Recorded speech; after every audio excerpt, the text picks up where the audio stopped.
네, 오늘 수요일입니다. 오늘도 주님의 은혜가 가득하며 영광 가운데 살아가는 믿음의 백성들 되시기를 축복합니다.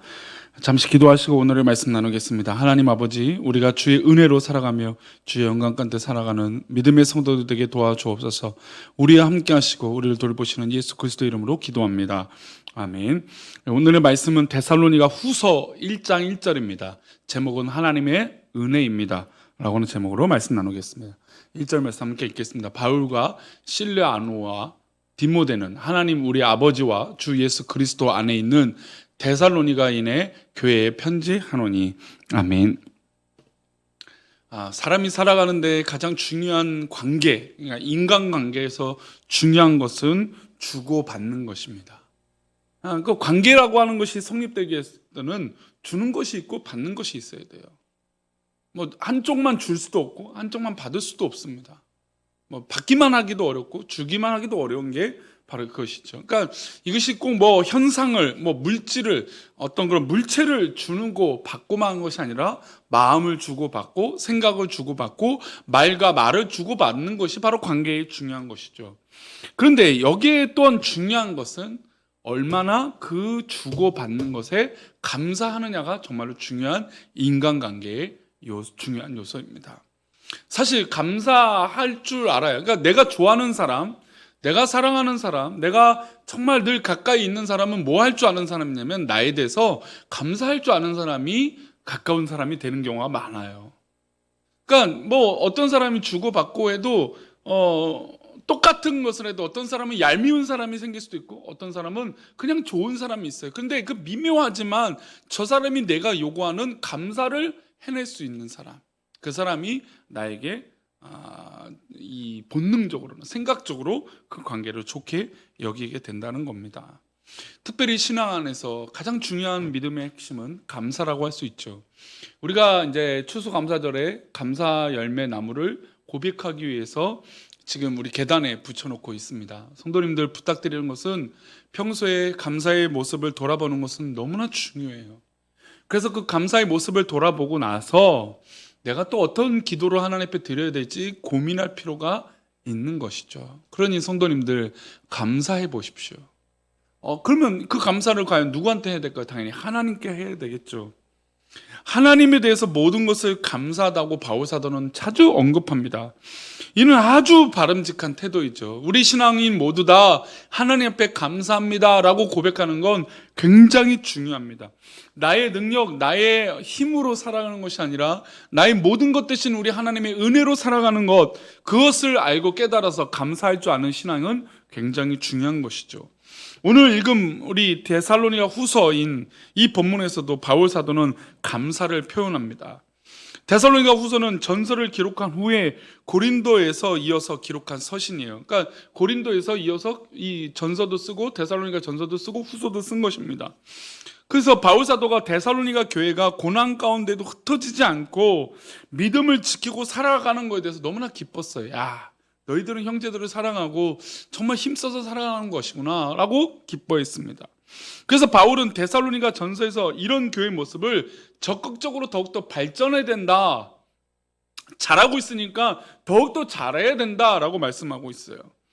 그리고 이 데살로니가 후서에서는 1장에서 특별히 지금까지 잘해왔던 이 데살로니가 교회에 대해서 감사의 마음이 보여집니다. 1절과 2절인데요. 2절 말씀 보겠습니다. 바울과 실로아노와 디모데는 하나님 우리 아버지와 주 예수 그리스도 안에 있는 데살로니가인의 교회에 편지하노니. 지금 이들은 고린도 지역에 있죠. 그러면서 2절입니다. 하나님 아버지와 주 예수 그리스도로부터 은혜와 평강이 너에게 있을지어다. 지금 데살로니가 교회를 생각할 때 너무나 감사하고 기뻐하고 이 일들을 더 잘하기를, 잘하고 있는 것을 더 잘하기를 바라는 마음이에요. 그런데 이 바울이 서신서마다 서두마다 빠뜨리지 않고 있는 두 단어가 있는데 바로 1절, 2절에 나와 있는 은혜와 평강이에요. 근데 우리가 말할 때 평강과 은혜라고 하지 않아요. 물론 우리는 익숙하니까 은혜와 평강이라고 얘기하는데 이 바울 사도는 그러니까 평강이라면 샬롬인데 우리가 보통 유대인들은 샬롬을 먼저 말하잖아요. 그러니까 평강, 샬롬을 먼저 해야 되는데 은혜를 먼저 얘기하고 있어요.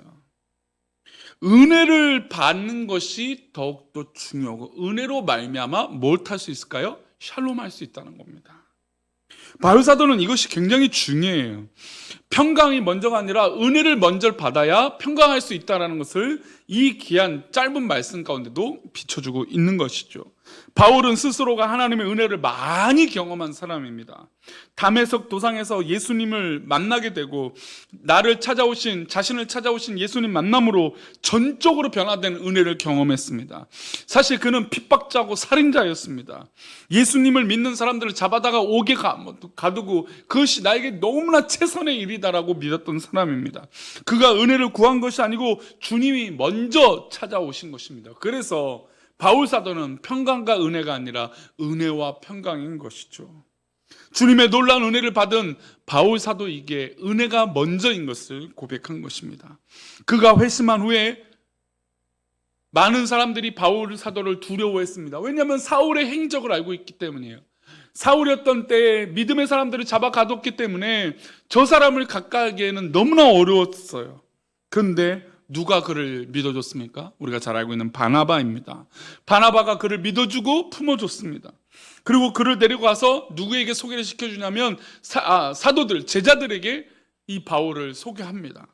바울이 일할 곳이 없었는데 하나님은 그에게 안디옥 교회를 만나게 하시고 예수님이 그를 찾아가신 것, 바나바를 만난 것, 좋은 교회를 만난 것, 이 모든 것이 전적으로 누구의 은혜입니까? 하나님의 은혜인 것이죠.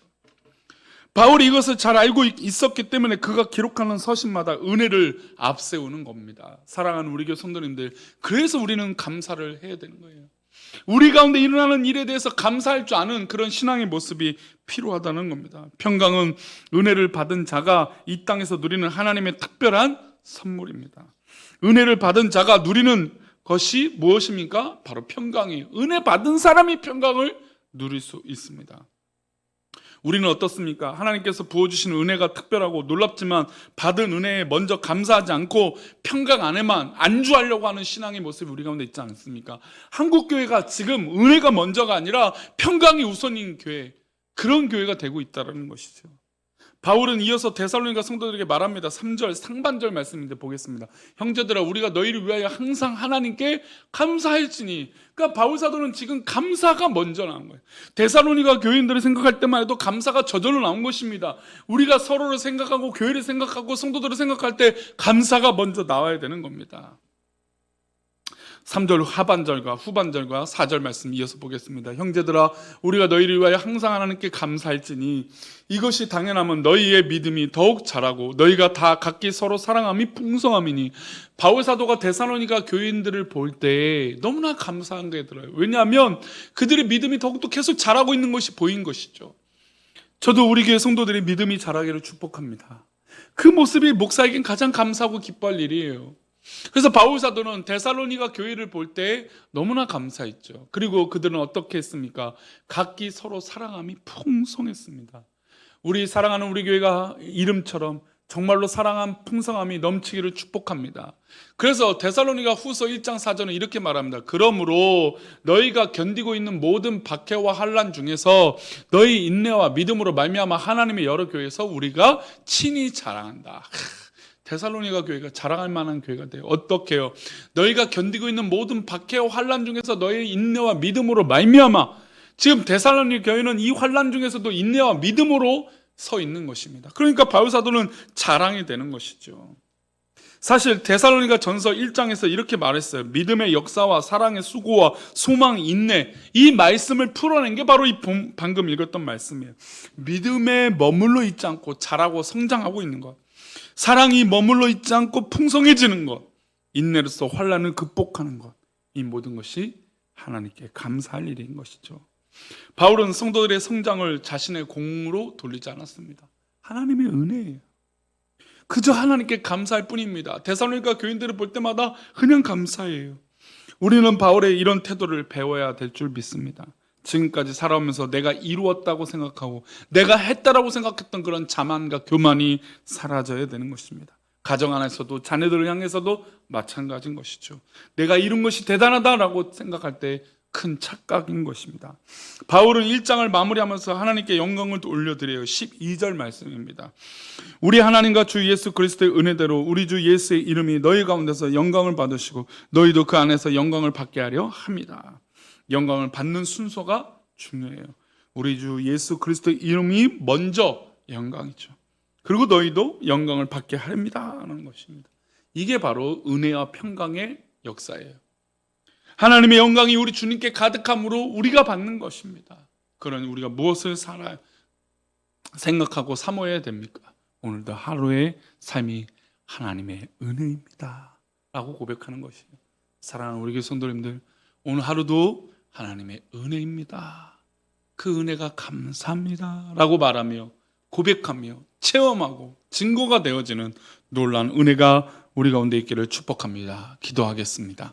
하나님 아버지, 우리가 주님의 은혜 가운데 살아가며 하나님의 풍성한 은혜의 감사가 넘치게 하여 주셔서 그 은혜로 말미암아 우리 모든 성도들이 평강이 넘치게 하여 주옵소서.